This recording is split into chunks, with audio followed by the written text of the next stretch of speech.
पानी को बर्फ में बदलने पर वक्त लगता है, कि पानी को बर्फ में बदलने पर वक्त लगता है और ढले हुए सूरज को निकलने में वक्त लगता है।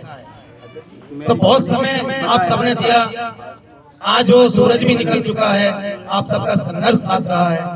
मैं अगली कड़ी में आमंत्रित करना चाहूंगा आदरणीय हमारे इस जिले की सबसे पहली आन बान शान, और मेरे जब से मैंने भीम आर्मी 2017 में ज्वाइन की, 17 के शुरू में, उसी दिन से मुझे अपने कंधे से कंधे मिलाकर, अपने गले से गला लगाकर आदरणीय बड़े भाई ने, कपिल भाई जी ने मुझे अपने साथ लगाया और तमाम साथियों से मुझे मिलवाकर मेरा मान सम्मान और मेरे गांव की माता बहनें बुजुर्ग नौजवान साथी का मान सम्मान जिले के नहीं, देश के नहीं, सॉरी उत्तर प्रदेश के नहीं, देश के तमाम कोने में अब मेरा और मेरे गांव का नाम बढ़ाने का कार्य किया। मैं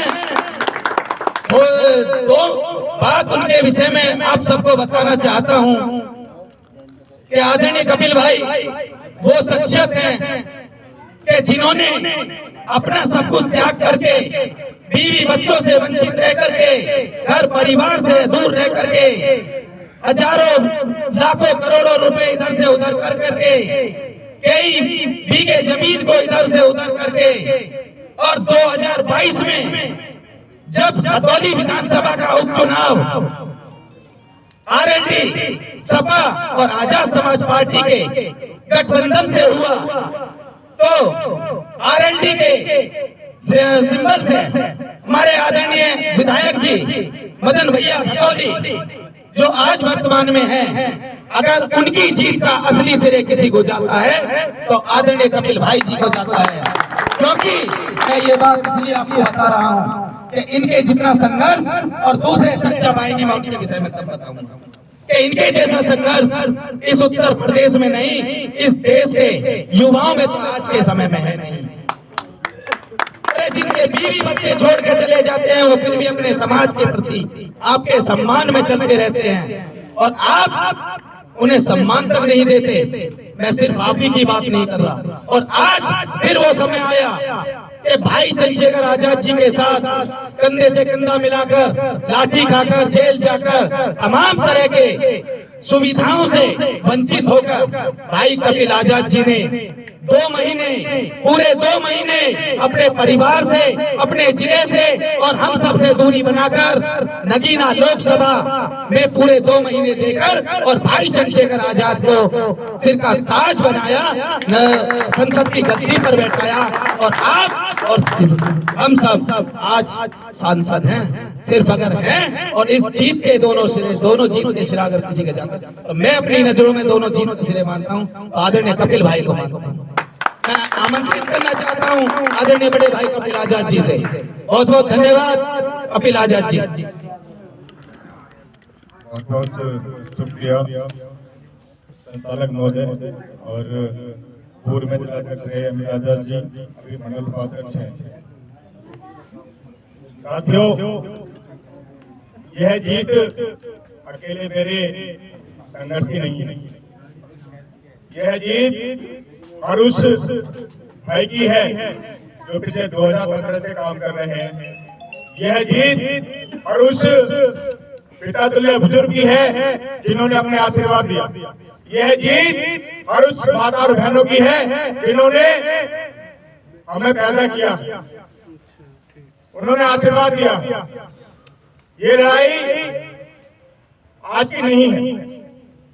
सबसे पहले बहुजन समाज में जन्मे सभी संतों, गुरु और महापुरुषों को नमन करते हुए मेरे सम्मुख बैठे मेरे मां शक्ति, मेरे पिता तुल्य बुजुर्ग, मेरे नौजवान साथी और मंच में मंचासीन जो संघर्ष के साथी हैं, हम जिस बहुजन समाज की कल्पना करते हैं, जो बहुजन समाज मान्यवर काशीराम जी ने जगाया था, जिसे 85% की हम बात करते हैं, वह यहाँ पर बैठा हुआ। मैं मुस्लिम समाज की बात करूं, मैं ओबी समाज की बात करूं, मैं एससी समाज की बात करूं, वो सब लोग मौजूद। हम संख्या में कम हो सकते हैं, लेकिन बल एक एक व्यक्ति में 1,000। लड़ाई भीड़ से नहीं जीती जाती, लड़ाई बल और बुद्धि से जीती जाती है। और मैं अपने समाज की बात करूं तो उसमें बल भी है और बुद्धि भी है, क्योंकि लड़ाई आज की नहीं, ये लड़ाई पिछले 5,010 साल की लड़ाई है जो हमें हमारे महापुरुष दे गए हैं। मैं साउथ फुले अम्बेडकर की बात करूं तो उन्होंने हमें ताकत दी, हमें शिक्षा का अधिकार दिलाया, और वह सब चीज अंगीकृत कर बाबा साहब ने संविधान में दिया। संविधान वो ताकत है। अगर मैं यहाँ बोल पा रहा हूँ, अगर मैं अच्छा खा रहा हूँ, अच्छा आप लोग अच्छे घर में रहते हैं, अच्छी गाड़ी में चलते हैं, वो संविधान से मिला। हमें आजाद हुए लगभग 75 साल हुए, लेकिन जो सामंतवादी लोग हैं उन्हें हमेशा डर रहा कि जो लोग हमारे पैर की जूती थी, वो जो नीचे बैठते थे, आज वो सरों पे क्यों बैठने लगे। तो उन्होंने सबसे पहले हमारा 2 अप्रैल 2018 को SC एक्ट खत्म करने का काम किया।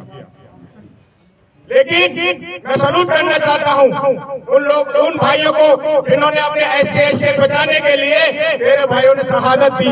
क्या उस शहादत को हम भूल जाएंगे? कितने लोग उस आंदोलन में गए, कितने लोग जेल गए। अगर उस दिन हम आंदोलन नहीं करते तो हमारा SC खत्म कर दिया जाता, जो हमारा सुरक्षा कवच है।